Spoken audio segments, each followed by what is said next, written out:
First contact gone wrong. Admiral Vex Terran studied the holographic representation of the newly discovered system with 6 cold, calculating eyes. The star system's third planet glowed a vibrant blue-green in the tactical display, teeming with life signs and artificial structures that indicated advanced civilization. Intelligence reports classified them as humans, bipedal mammals who had only recently achieved faster-than-light travel. How disappointing. Vex Terran's primary mouth clicked, mandibles twitching with mild amusement. Another primitive species stumbling into the void without understanding the predators that await them. The bridge of the collective's flagship Inevitable Dominance hummed with the activity of hundreds of Vortian crew members, their chitinous exoskeletons gleaming under the ambient lighting.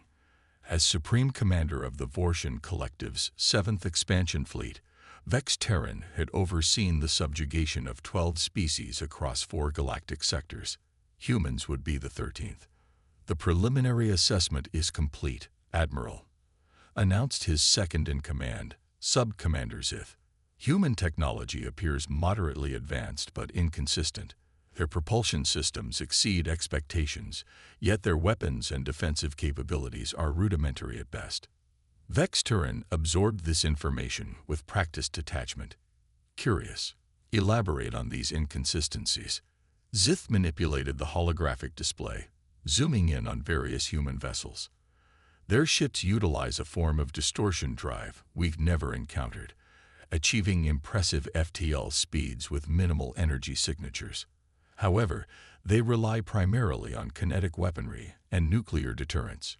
No energy shields, only basic armor plating. Their communications technology is primitive, mostly radio waves and laser transmission. A species that prioritized exploration over warfare, Vex Terran concluded. A fatal miscalculation in a hostile galaxy. The tactical display shifted again, showing the human military response to the Vortian scout ships that had entered their territory 2 cycles prior. The humans had scrambled a defensive fleet, perhaps 50 vessels of varying sizes, none larger than a light cruiser by Vortian standards. They sent diplomatic transmissions, the communications officer noted, attempting peaceful contact in over 200 different mathematical and linguistic patterns. Did they now? Vex Terran's secondary mouth curved into what passed for a smile among his kind. How thorough and naive. The Vortian Collective had expanded across 17 star systems through a simple but effective strategy. Identify potential rivals early, assess their threat level, and eliminate or subjugate them before they could become genuine competition. The Collective Council had authorized this expedition after long-range sensors detected unusual energy signatures from this sector, signatures that suggested technological innovation. Innovation was dangerous. Innovation led to unpredictability. The Collective preferred a stable, controlled galaxy. Have we decoded their communication protocols? Vex Terran asked. Yes, Admiral. Their language structures are surprisingly straightforward. We can communicate whenever you wish. Vex Terran considered this. No response yet. Let them wonder. Deploy surveillance probes to their colony worlds. I want comprehensive intelligence before we make our intentions clear. Over the following weeks, the Vortian fleet maintained position at the edge of human space, observing. Their stealth technology rendered them virtually invisible to human detection systems. The Collective's advanced AI systems processed vast amounts of intercepted communications, building a comprehensive profile of human society, government structures, military capabilities, and cultural values. What emerged was a picture of a fragmented species, humans organized into competing nation-states even as they expanded to nearby stars. Their technology was indeed uneven, with brilliant innovations in some fields contrasted with primitive applications in others. Most concerning to Vex Terran were their information systems and theoretical physics research, which showed disturbing potential. They think differently, the fleet's chief analyst explained during a command briefing. Their mathematics explores conceptual spaces our own scientists consider illogical or impossible. While most of it is useless theoretical work, Occasionally, they stumble upon principles that could lead to technological breakthroughs we cannot predict. Potential threats must be eliminated, Vex Terran responded, reciting the collective's primary directive. Prepare the first strike. We'll target their furthest colony world. Minimal defenses, maximum psychological impact. The attack on the human colony Arcadia was swift and devastating. The Vortian battle group encountered token resistance from the colony's small defense fleet, a handful of patrol vessels that were vaporized within minutes. Precision orbital strikes eliminated military installations and government centers, while leaving the civilian infrastructure largely intact. The collective didn't destroy resources, they acquired them. When the Vortian ground forces landed, they expected the typical response of a primitive species facing superior technology. Terror, surrender, worship even. What they found instead was troubling. The humans are resisting in unexpected ways, reported the ground commander. They've modified mining equipment into effective anti-armor weapons. They're using their knowledge of local terrain to conduct guerrilla strikes. They've even repurposed our own targeting systems against us by manipulating signal reflections. Improvisation, Vex Terran noted with unease. That unpredictable thinking again. Accelerate the timetable. Move on to the next colony while our forces secure Arcadia. Over the next 30 days, the Vortian collective struck 4 more human colonies. Each time, the pattern repeated. Conventional military resistance was quickly overwhelmed, but civilian populations adapted with surprising speed, finding creative ways to repurpose everyday technology into weapons and defenses. It was never enough to threaten Vortian control, but the cost of occupation grew with each world. Vex Terran watched the tactical display as his fleet regrouped after the 5th colonial conquest. The main human government, something called the Terran Confederation, had finally marshaled a proper military response. Nearly 200 vessels had formed a defensive perimeter around their remaining colonies, with their heaviest concentration protecting the homeworld, Earth. They learned quickly, Sub-Commander Zith observed. Their newer vessels show improved armor configurations based on the weapon patterns we used in previous engagements. It won't be enough, Vex Terran replied. Deploy the main fleet. 300 vessels should overwhelm any adaptations they've made.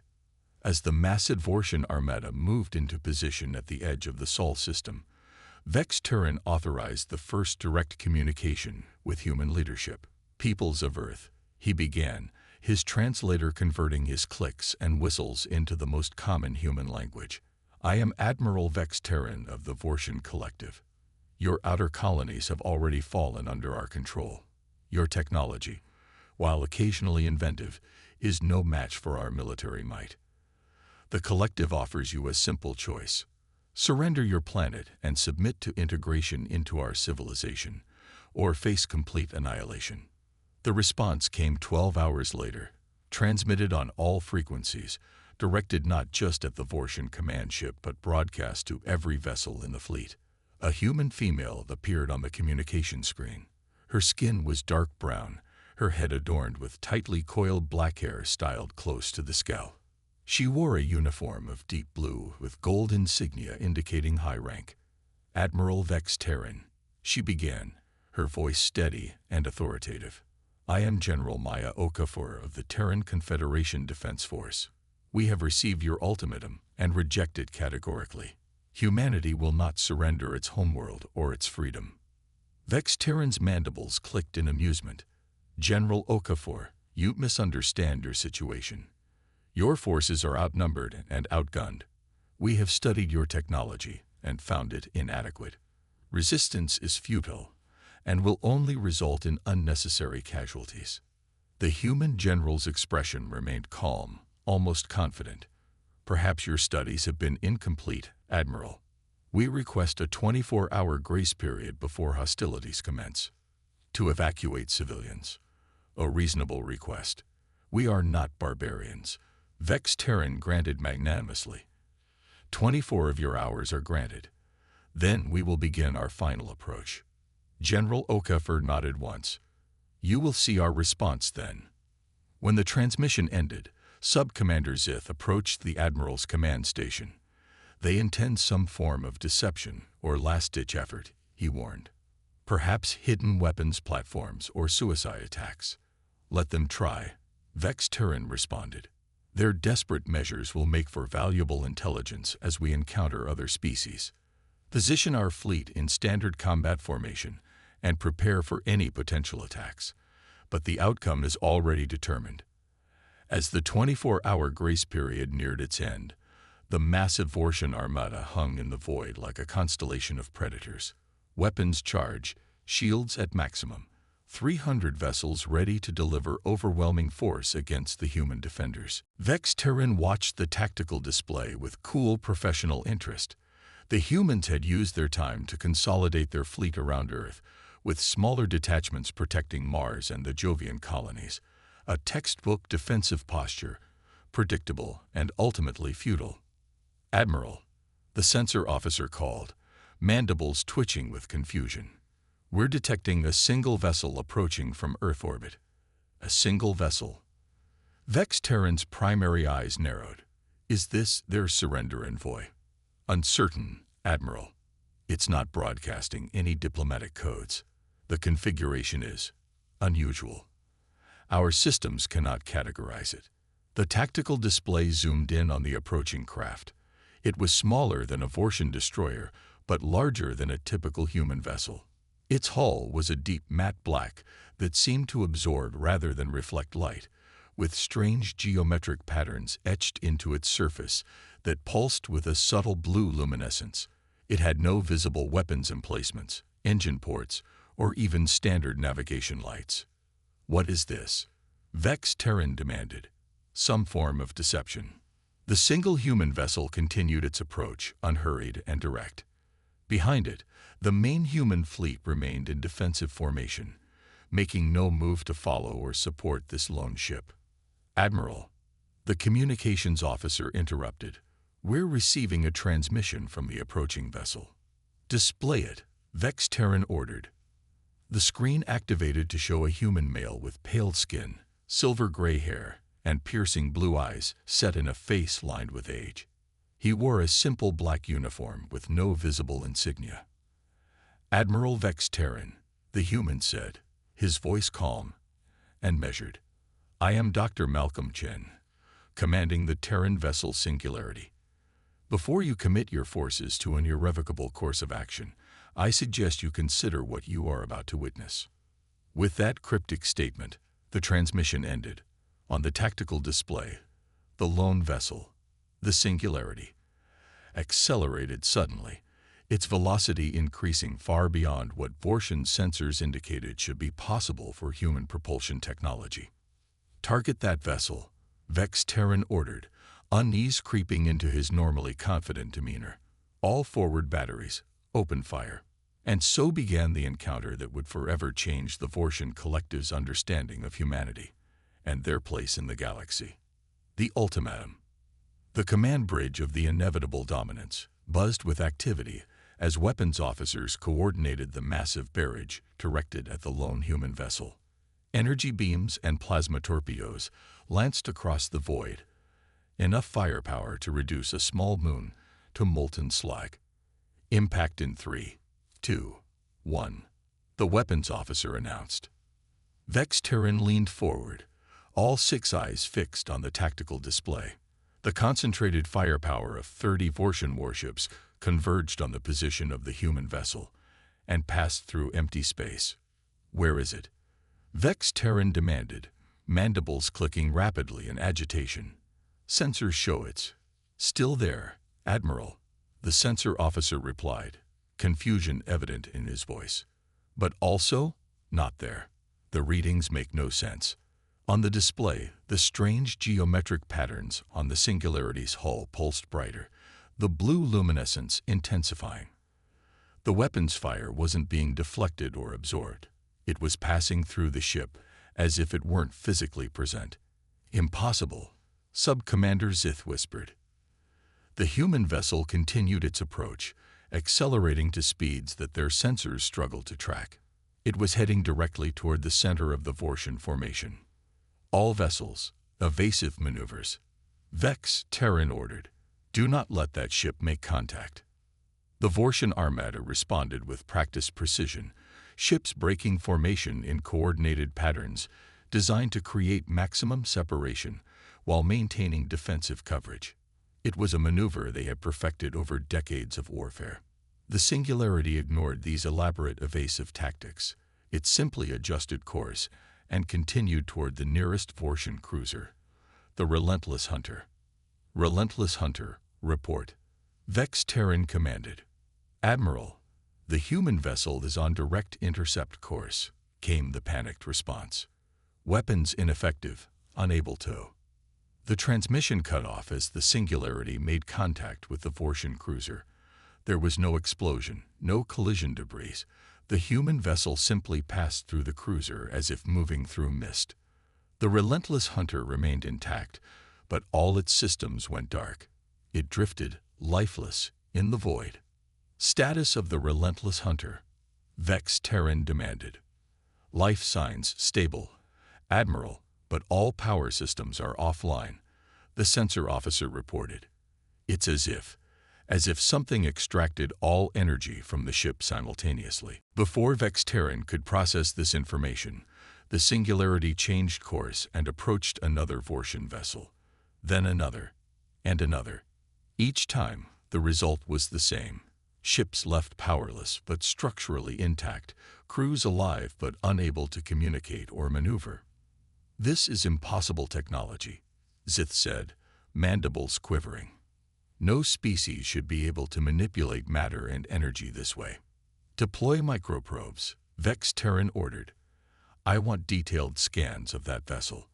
There must be an explanation, some technology we can counter." The microprobes.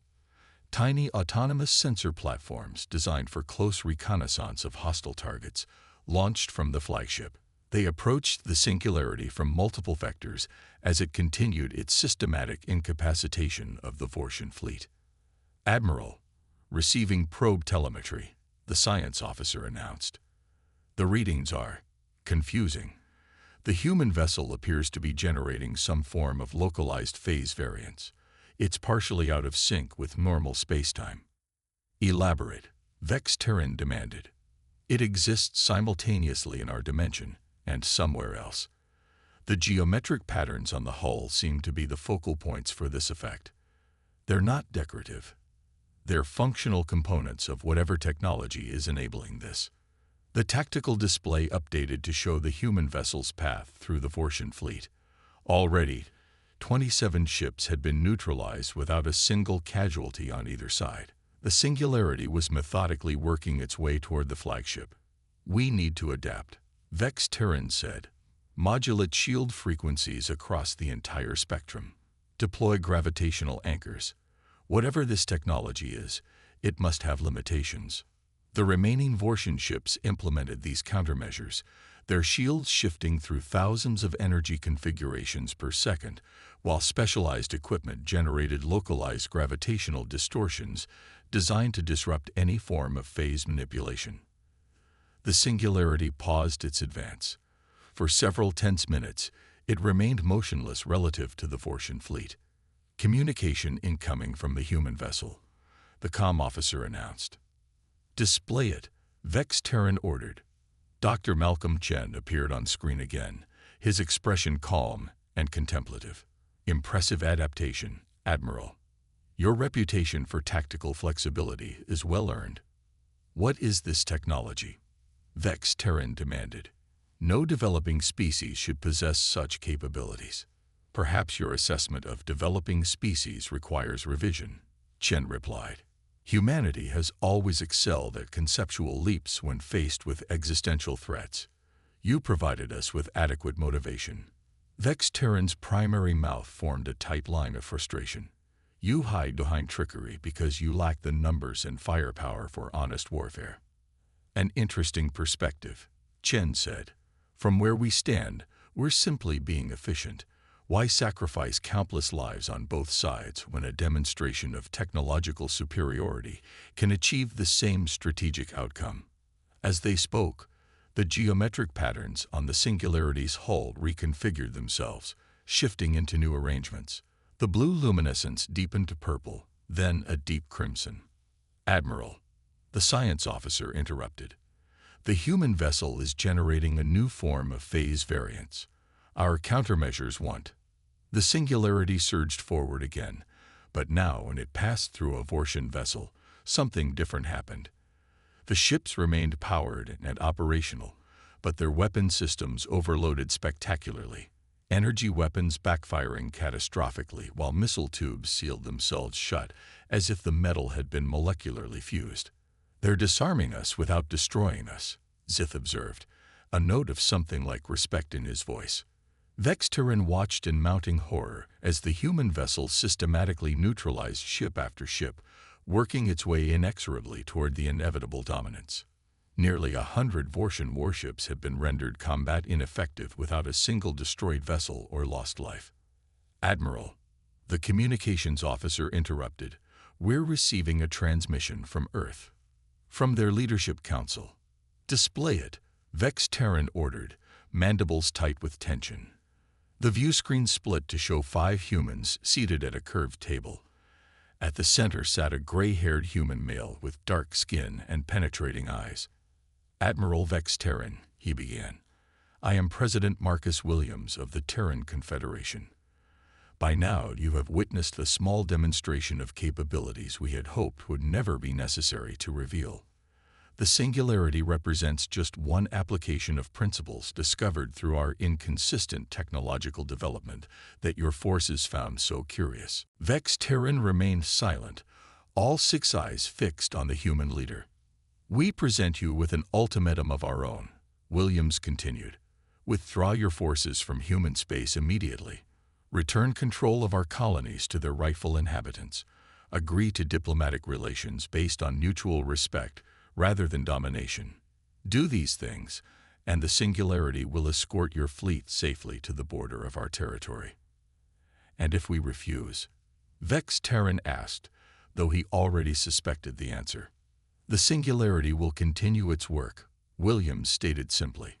"And once your entire fleet has been neutralized, we will deploy additional vessels of similar capability to reclaim our colonies.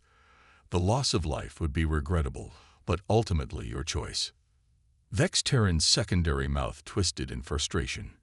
"You expect me to believe that you possess multiple vessels with these capabilities? The energy requirements alone would be astronomical." "A reasonable skepticism," Williams acknowledged.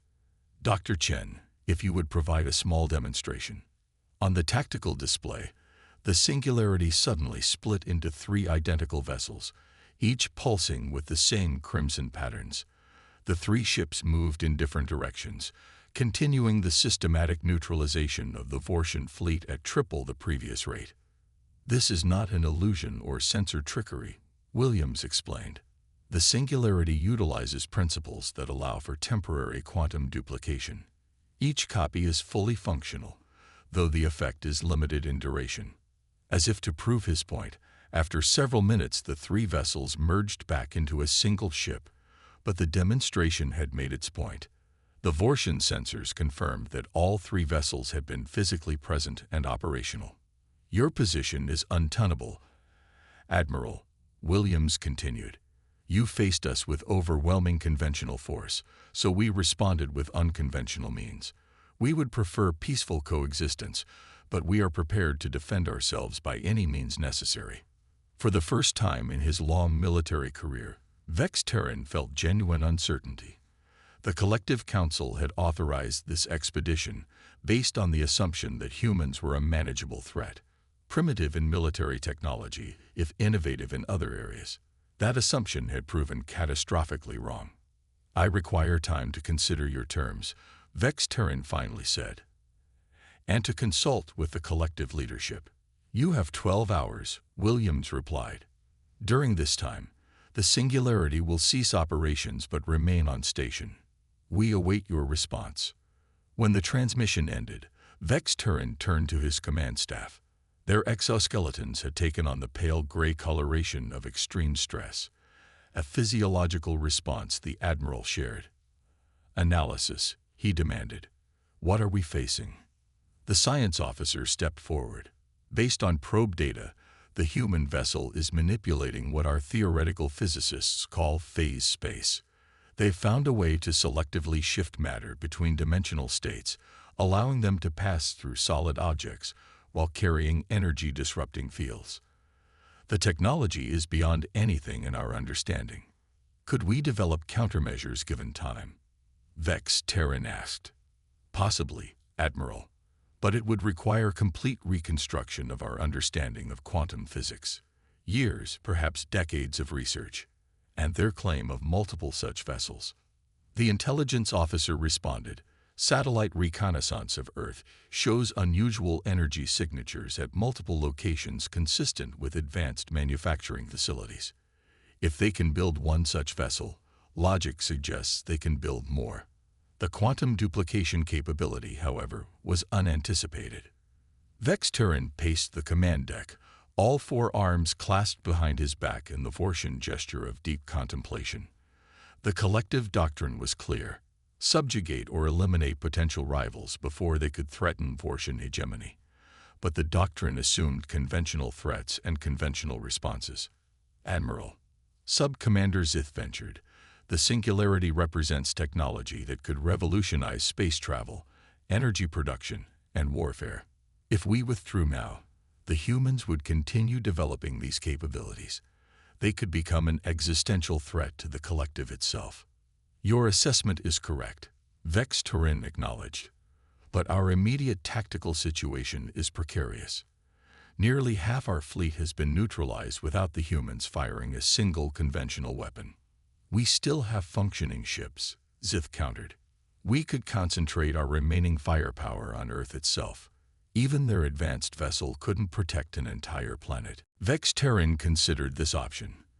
It would violate the unstated rules of engagement that had emerged. The humans were clearly capable of destroying Vortian ships, but had chosen disablement instead. Escalating to planetary bombardment would likely trigger a proportional response. "The humans have demonstrated both technological superiority and restraint," Vex Terran said slowly. "This combination suggests confidence rather than desperation.